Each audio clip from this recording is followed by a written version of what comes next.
for one of us, you come for all of us.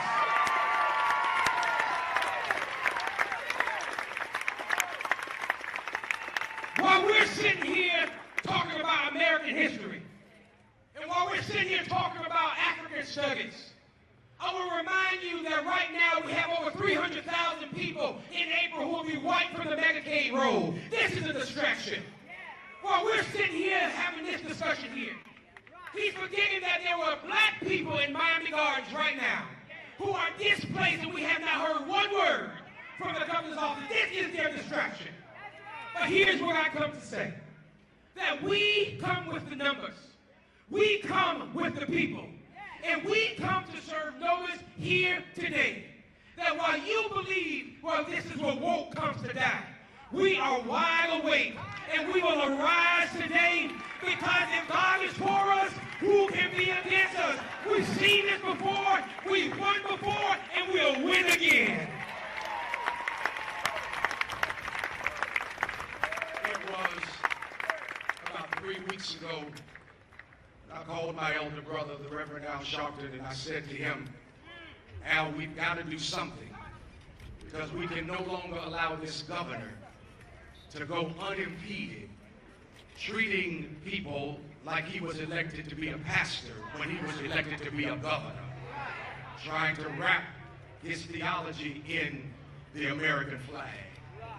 Without hesitation, with no questions, he immediately said, I'll be there. Got with Dr. Holmes to put this together here in Tallahassee.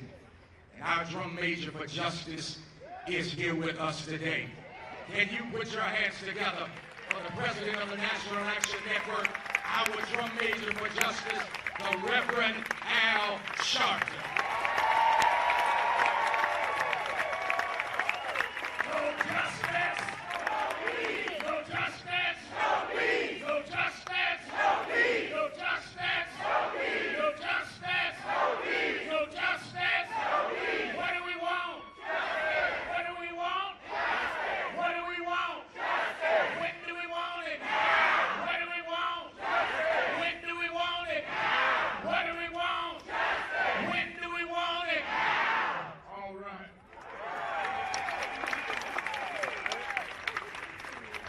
First of all, let me thank Senator Jones and all of the legislators that have stood with him.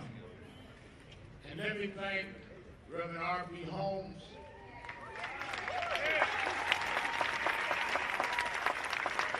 the pastors Bethel and our National Action Network chapter in Tallahassee, and our national board member, Bishop McKissick, and all of the ministers, and all of the community leaders, and all of the civil rights groups, and all of the groups from different communities. Make note that we are all marching together. LGBTQ, those that are Native American, those that are Latinx. You should have left us alone. Now you have brought us all together.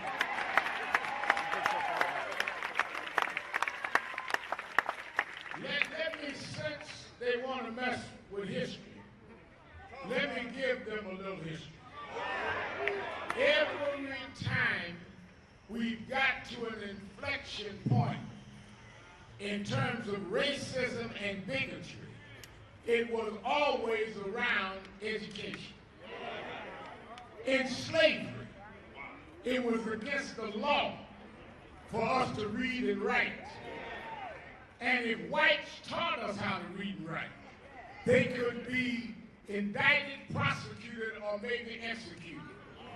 After 57 years of Jim Crow, it was education, Brown versus the Board of Education, that kicked off in 1954, that inspired Rosa Parks to sit down a year later in 1955. If you would study history, Governor, you would have known to mess with us in education always ends to your defeat.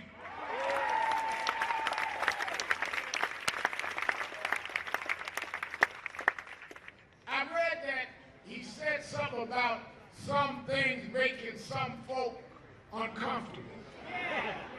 Well, we were uncomfortable when y'all had Confederate statues around Florida. We were uncomfortable when a wannabe cop killed a 16-year-old boy named Trayvon Martin. And you wouldn't even arrest him talking about stand your ground. And we came down here by the thousands and forced his arrest. We were uncomfortable when you acquitted him. Yeah. But maybe you stopped reading history, because even though Trayvon Killer walked, we are now in the era where George Floyd and Ahmaud Arbery and those killers are in jail this morning. Ain't no more walking. Ain't no more walking. You talk about Florida is where woke dies. Well, only sleepy folk thinks the process stops with woke. When you wake up, you get up. And you go to work. We ain't laying in the bed woke, we up. And we went from woke to work. And we gonna work on you, DeSantis, until we tell the whole story. There's some rumor. Guy asked me getting off the plane what I think about DeSantis talking about using this as a political platform. And I told him that baby Trump can run. That's his new name, baby Trump.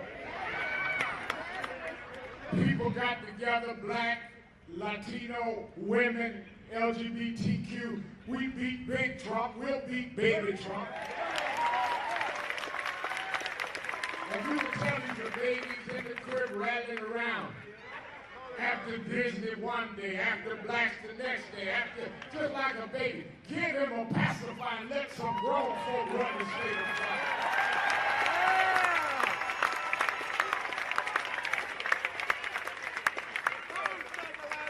We cannot afford for our young folk, and I was so glad to see the majority of the march, young folk. Because not only are we not going to be separated by our different lifestyles, we're not going to be separated by our age. Young folk leading the march, old folk puffing, not me, but the other guys trying to puff up the hill.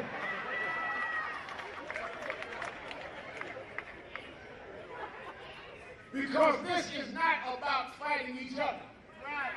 This is about fighting to tell all of our stories. My great-grandfather was named Coleman Sharpton. He was a slave in South Carolina that was sold to Wabassa, Florida.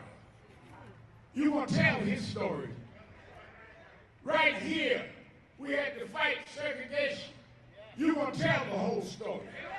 Right here, you didn't want Nelson Mandela to come. You're going to tell the whole story. Right here in Miami Beach, we couldn't go to the beach until we marched, until we sat in and went to jail. You're going to tell the whole story. Right here in Jacksonville, they poured all kinds of poison in a pool, but they didn't want blacks to stay in a hotel. You're going to tell the whole story. You're not going to give no part-time story to our story. Our children need to know the whole story. Not only know how bad you were, but to know how strong they are. They come from a people that fought from the back of the bus to the front of the White House. Tell the whole story. Tell the whole story. That when we had nothing, God was on our side. And the same God that brought us from segregation, the same God that brought us from slavery, the same God is still on the throne. We're going to walk together. We're going to march together. We're going to stand together. We won't turn back.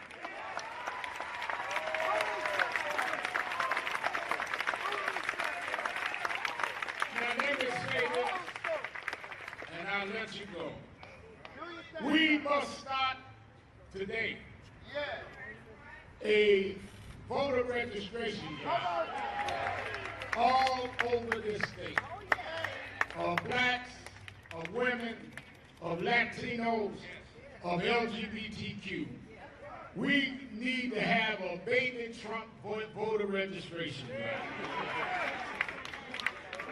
We need to make it clear that we will vote in every election, not on a party, but on an agenda. And anyone that does not stand up in this room or in this building for us, we're going to stand up against them. You picking a fight, you going to get a fight. And we're going to register people to vote from one end of Florida to the next. Why? Because if we can't protect education in Florida, it'll jump to Alabama, it'll jump to Texas. This is a national drive that we cannot afford them to allow us to have.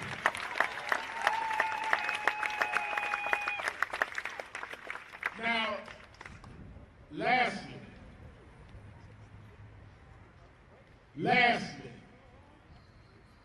we will not fight with the weapons that they want us to fight. Notice how, as we marched peacefully. We marched, as I said, diverse. We marched intergenerational. Don't let them choose your weapon. They will try to turn one against the other. Some report asked me, will blacks and gays work together? Like there are no black gays. Some of us are black and gay at the same time.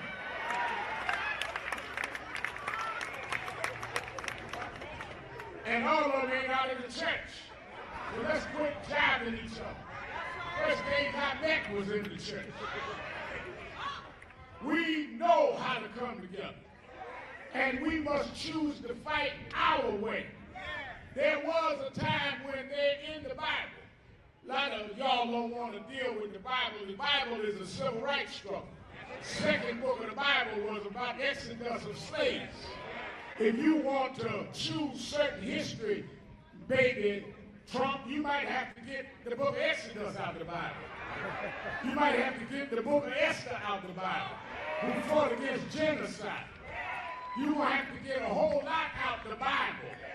If you talk about what's uncomfortable, the wicked always got uncomfortable. The insidious always got uncomfortable. Martin Luther King said we come to make the comfortable uncomfortable and to make the uncomfortable comfortable. We in the uncomfortable business. But there was a battle of the Philistines against the Israelites. And they came down to a battle point. And this huge giant came down to face the children of Israel. All of those that had been trained in military maneuvers and had worked at knowing how to do battle and were combat specialists was afraid to fight. A little boy, shepherd boy, running an errand for his dad, just happened to come by to bring some stuff to his brothers. And somebody said to him that we don't want to fight this giant. He said, who is this giant that defies the people of Israel? He said, nobody else want to fight. I'll fight this giant. And Saul tried to tell him, don't fight. King Saul said, you just a lad. He said, I come to fight. I ain't been to military school. I ain't been to combat training. But I'll fight because the same God that brought us this far will bring us home. Saul said, well, if you're going to fight, put on my breastplate. Put on my helmet. Take my sword. And little David said, I can't fight with your breastplate. I don't know nothing about your headgear. I don't need your sword. Just give me a slingshot and a few smooth stones and tell this giant to let's get it on.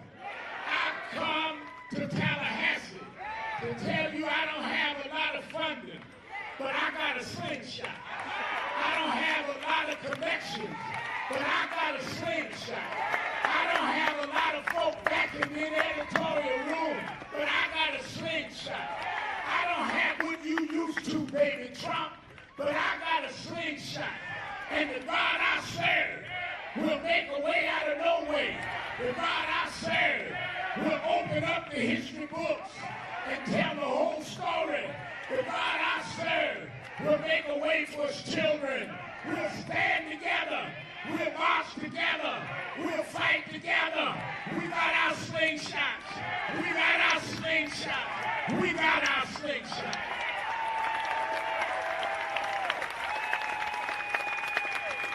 Thank you, Mr. Sharpton. Sitting you come, the chapter president, that's FAMU, NHB, sitting you come. You fun? My expectations are high. Greetings, everyone. Hello. I'm Sydney Aitchison. I'm a fourth-year broadcast journalism major at the illustrious Florida A&M.